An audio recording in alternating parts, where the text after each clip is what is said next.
Salut, bienvenue sur mon journal. Donc aujourd'hui, on continue sur la partie sommeil. Donc là, je donne en gros une deuxième clé de celle qui précède ma clé de il y a 2 jours. Donc je t'invite à aller voir cette vidéo si tu l'as pas vue. Parce qu'en fait, j'essaye de faire les choses dans un ordre chronologique. Donc en fait, je continue donc mon résumé sur ce livre. Là, je suis épuisée de Cathy SNM, qui est psychologue clinicienne en neuropsychologie. C'est un livre que je recommande car j'ai appliqué et franchement, j'ai eu des résultats assez surprenants par rapport à l'état d'épuisement dans lequel j'étais. Donc, je vais faire un petit résumé assez bref. Donc, l'auteur explique qu'il y a trois types de perturbations pour le sommeil.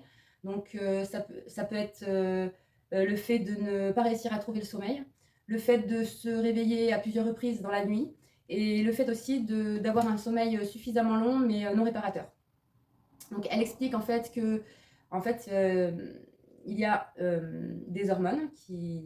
En fait, il y a une perturbation au niveau des hormones entre veille et sommeil.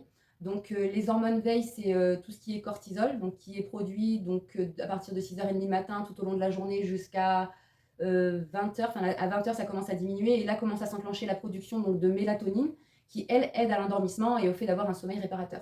Donc en fait, il y a une perturbation entre ces hormones-là. Et donc là, l'objectif du sommeil, c'est déjà commencer par le sommeil, de façon à pouvoir, c'est un premier pas déjà pour pouvoir remettre toutes ces choses-là en place. Donc moi, je pars sur le sommeil.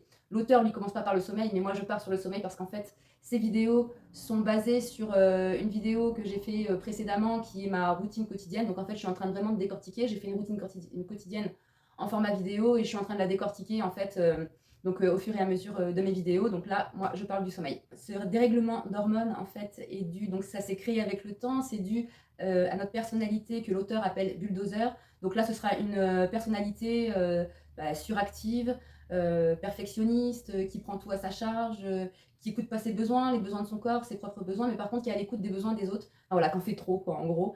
Qui a fait ça sur des années durant, des mois, parfois, ça peut être des mois parfois, et des années durant. Donc plus on avance dans le temps et plus l'épuisement est profond, quoi.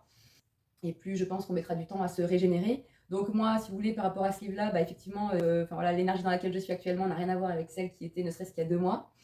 Donc je vois des effets bénéfiques, mais je ne suis pas totalement sortie de cet état-là, en fait. Je reste sur mes gardes, en fait, et j'essaye de mettre des choses en place dans ma vie. Notre vie, la vie moderne dans laquelle on est, je pense que c'est quelque chose qu'on atteint forcément à un moment donné. Moi, ça a été du coup ça a commencé par le fait de devoir gérer mes enfants seuls. Et après, ça s'est surenchaîné sur ma vie professionnelle, en fait, dans ce système de consommation et dans ce mode de vie, dans le mode de vie dans lequel on est tous. L'auteur explique qu'il y a 3 phases dans notre sommeil. Donc, il y a une première phase donc, qui est entre 23h et 2h. Donc là, cette phase-là, c'est la phase d'endormissement. C'est là où la, la mélatonine en fait a un pic de maturation qui fait que ça nous permet de nous endormir assez rapidement finalement, enfin dans ces heures-là du moins. Ensuite, la deuxième phase du sommeil qui serait entre 23h et 2h le matin, donc c'est la récupération physiologique. Donc, et ensuite, de 3h à 6h du matin, c'est notre récupération psychique.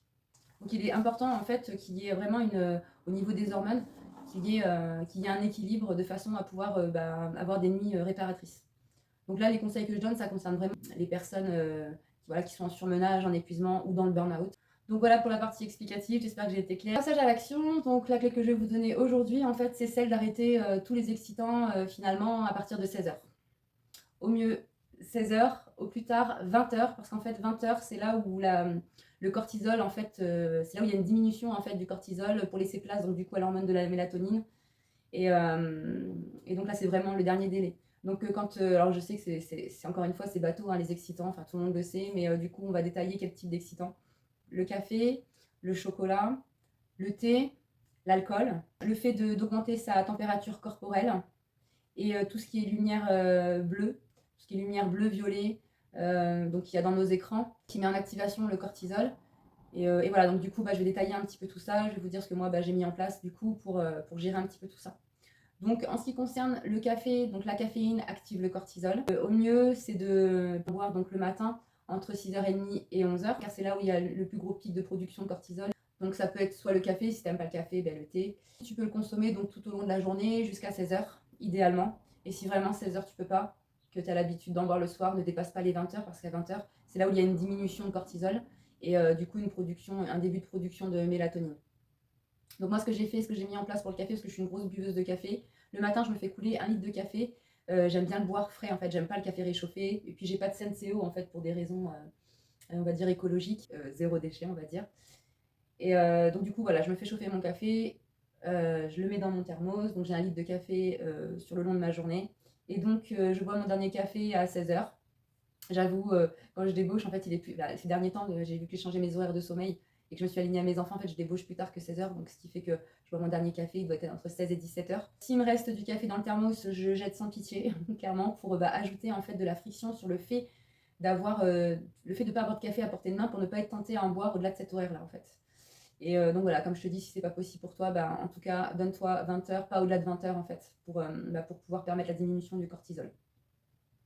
En ce qui concerne le chocolat, donc à savoir que le chocolat contient de la caféine. Donc le chocolat, tu peux, juste un carré, idéalement un carré de chocolat noir à 70%. Donc tu peux te prendre un carré de chocolat le matin, pareil, en accompagnant ton café. Et tu peux aussi t'en prendre un carré, donc ça c'est côté plaisir, un carré, pas le soir, mais à 16 h à ton goûter. En ce qui concerne le thé, je n'ai pas grand chose à dire parce que le thé, moi personnellement, j'en consomme pas. Ça a le même, ça aide à l'activation du cortisol au même titre que la caféine, tout simplement. Donc tu peux te le boire comme ça le matin jusqu'à 16 h, à boire jusqu'à 20 h si tu peux pas faire autrement, mais pas au-delà de ces 20 h, je le répète. L'alcool, tout le monde sait que c'est un excitant, tout le monde sait que c'est mauvais, c'est malsain. Enfin, mis à part si tu bois si tu bois un verre par semaine, un verre de bonne qualité, on va dire, je vois pas en quoi. Si, c'est en fait c'est une habitude qui est sociale, donc à la limite, oui, socialement, peut-être que ça apporte quelque chose. Mais franchement, c'est pas obligatoire. J'ai eu des phases avec l'alcool. Ces derniers temps, j'ai un ami qui est venu, donc au moment où j'étais dans cet état d'épuisement, j'ai un ami qui est venu vivre à la maison pour pouvoir me soutenir. Et donc, en fait, lui avait ce penchant pour l'alcool. Et du coup, ça m'entraînait moi aussi là-dedans. Et alors au début, j'avais les yeux clairs là-dessus. Enfin, j'étais vraiment j'avais les yeux bien ouverts là-dessus. J'étais étonnée de le voir parce que franchement, jamais je l'avais vu dans ce type d'addiction-là. C'était la première fois. Et du coup, lui quand même faisait un effort. Il écoutait quand même ce que je lui disais parce qu'on est très proches. Et voilà, il reconnaissait en fait qu'il avait ce souci-là. Et donc, on a commencé à travailler avec des règles. Voilà, donc on s'achète des bières à la maison, mais que quand on va faire les courses. Voilà, à un moment où on va faire les courses, on se prend un pack de bière. Sauf que le pack de bière, finalement, moi j'en buvais, je buvais mes 3 bières, on va dire, dans ma soirée, sauf que lui, il éclatait le reste du pack de bière, en fait. Et très rapidement. Déjà, il avait ce penchant-là qu'une fois dans la semaine. Donc déjà, il y avait ce qui fait qu'il a trouvé d'autres choses. Il s'est mis dans ce mode bien-être, mettre des choses en application dans ma vie pour vraiment me remettre bien et tout. Et on s'est dit, on va s'autoriser l'alcool que pour des moments festifs finalement, quand il y a une raison, quand quelqu'un nous invite ou que quelqu'un vient à la maison, quand il y a une raison en fait. J'étais chez une copine et cette copine aussi qui a ce penchant actuellement pour l'alcool, du coup qui nous sortait des bouteilles de tout et n'importe quoi. Donc finalement il a passé la soirée, il était dégommé. Chaque fois que je faisais des courses, je ne prenais que 3 bières. Et finalement, donc, soit on faisait moite-moite, on se buvait une bière et demie chacun, soit moi j'avais clairement pas envie de la deuxième bière, et donc je lui laissais, donc lui il était à 2 bières et moi 1 bière. Donc là je parle quand même de bière de 50 centilitres. Donc après on a réduit le degré de la bière, parce qu'on était quand même sur des bières à 9 degrés, entre 9 et voire 11 degrés. Donc après on a réduit, donc on est parti sur des Desperados, qui ont un degré beaucoup plus faible. Et du coup on s'est dit, ouais, du coup on peut boire la quantité, mais finalement on n'est pas bourré, c'est bien, ça accompagne la soirée. Et puis maintenant là il boit plus du tout, quoi. Ou il boit que lorsqu'on se voit, et on se voit peut-être une fois par semaine, on va dire. Donc voilà, cet épisode alcool, mais même pour moi, c'était devenu une habitude quand même quotidienne, parce que avant qu'on en arrive à se dire, on va réduire, et c'était devenu quand même une habitude, voilà, le soir de pouvoir boire une bière.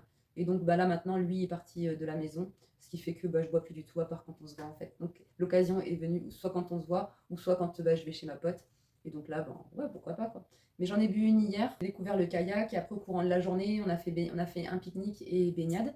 Et donc là, j'ai bu une bière à ce moment-là. Donc déjà, le kayak, ça m'avait bien mis une claque parce qu'on a fait quand même un tour de 2 heures. Donc pour moi, c'était une découverte. Je pensais pas que c'était aussi sportif, mais clairement, c'est vraiment sportif de ramer comme ça. Surtout qu'on était 2 dans le kayak et qu'on n'était pas synchro du tout. Donc à mon avis, on a redoublé d'efforts pour pouvoir diriger la barque. Mais du coup, une fois arrivé au pique-nique, on s'est bu une bière et clairement, donc c'était cool, hein, j'étais contente, la bière et tout, donc c'était cool et tout. Mais après, j'étais asthmatée, il faisait chaud, j'avais juste envie de dormir. Et franchement, là, avec le recul, j'aurais pu m'en passer. Du moins, voilà, de boire une bière comme ça à midi à l'apéro, franchement, j'aurais pu boire un verre d'eau à la place. Quand il est parti, ben, en fait, moi, je bois du café tout au long de la journée. De boire un verre d'eau que je répartis à 4 reprises de ma journée pour pouvoir suivre en fait, et être sûr de boire ces 2 litres d'eau que je me donne par jour. En fait, je bois par tranche de 500 millilitres et donc en fait, alors les premiers verres d'eau, je les coule comme ça, d'une traite. Les 3 premiers verres d'eau, on va dire, de ma journée, je les coule d'une traite. Mais le dernier, en fait, je le fais durer sur la soirée parce que je sais que j'ai pas de café. Je fume à côté, donc j'aime bien quand même avoir un liquide quand je fume. Donc en fait, je fais perdurer ce verre au-delà de la soirée. Et puis bon, si je l'ai fini, je me le remplis. Et puis après, c'est que du bonus finalement ce que je bois au-delà de ça. Donc voilà pour l'alcool. Ensuite, en ce qui concerne les températures corporelles, donc là, c'est éviter tout ce qui est activité, la transpiration finalement, et tout ce qui est activité sportive au-delà de 20 heures. Aussi éviter les douches chaudes, plutôt les privilégier le matin du coup, plutôt que le soir. Et aussi donc essayer de maintenir la chambre en fait, donc l'auteur dit entre 18 et 21 degrés, mais moi clairement, donc là honnêtement je sais pas combien je suis de degrés, mais là on est l'été et c'est vrai que c'est compliqué de gérer cette température basse, mais bon on fait au mieux toujours, on fait pas les choses, moi je fais pas les choses à la perfection, je fais les choses au mieux, et peut-être qu'en faisant cette introspection à travers le journal de bord, je ferai des efforts. Donc là, pendant que je vous parle, je me dis que du coup, il faudrait que je change les piles de mon thermomètre intérieur, que je les mette bien et que je puisse avoir ma température. Comme ça, je pourrais vous dire ça. Peut-être finalement, vu que je ne surveille pas, je ne pense pas que je sois à 21 degrés en fait au moment du coucher. Donc peut-être au courant de la nuit, parce que du coup, je laisse, je laisse ma baie vitrée ouverte et mon rideau baissé, mais avec une aération quand même pour pas que les moustiques rentrent. En fait, je le baisse à fond, mais il y a quand même des petites aérations et il fait plus frais au courant de la nuit. Donc c'est ce que je mets en tout cas en place du coup pour pouvoir atteindre ces températures au courant de la nuit. Ça, c'est pas parfait, mais ça me fait quand même aller vers cette progression. Et peut-être que au courant, en fait, j'essaie de me rapprocher au plus de ce que dit l'auteur, en fait, de le mettre au plus possible en place dans ma vie. Mais c'est jamais parfait. Et de toute façon, au bout de 4 mois, ça a quand même fait le taf parce que clairement, je me sens beaucoup mieux actuellement. Je déborde d'énergie en fait. Et puis en plus, avec l'activité, là, ça me booste à me lever quoi, le matin.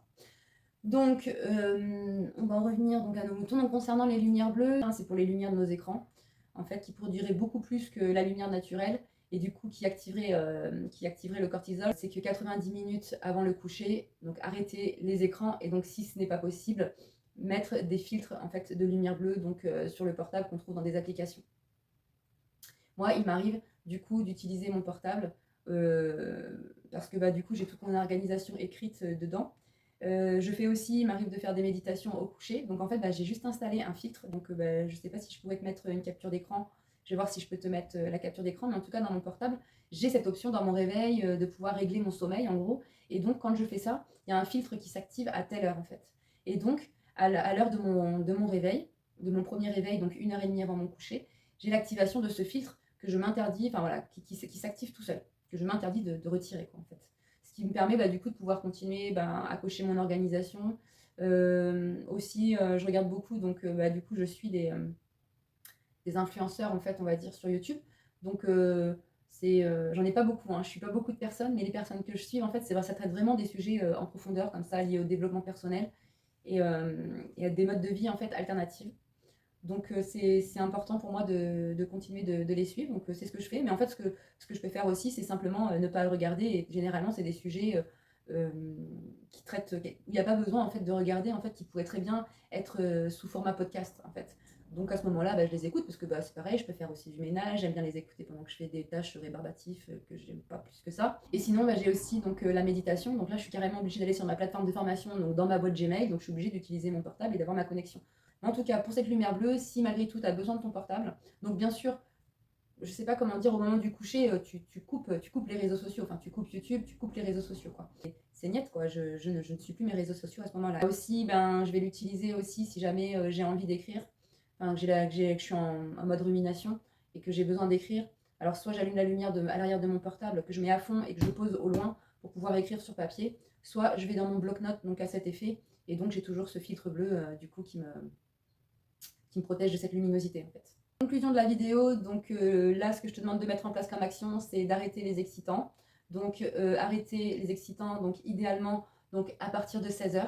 Si vraiment tu n'y arrives pas au-delà de 20h surtout. Donc les excitants, donc, ce sont café, thé, chocolat, alcool, les excitants dont je te parle. Le fait d'augmenter sa température corporelle et mettre en place des filtres donc pour la lumière bleue si vraiment tu n'arrives pas à te passer de ton portable. Donc au-delà de ces... Enfin, jusqu'à ton coucher, donc 10h30. Quoi. Voilà, j'espère que j'ai été claire, j'espère que cette vidéo t'aura aidé. Et puis merci si tu es resté jusqu'au bout. Et puis du coup, pouce, abonne-toi et puis je te dis à demain. C'était Mélanie, bye.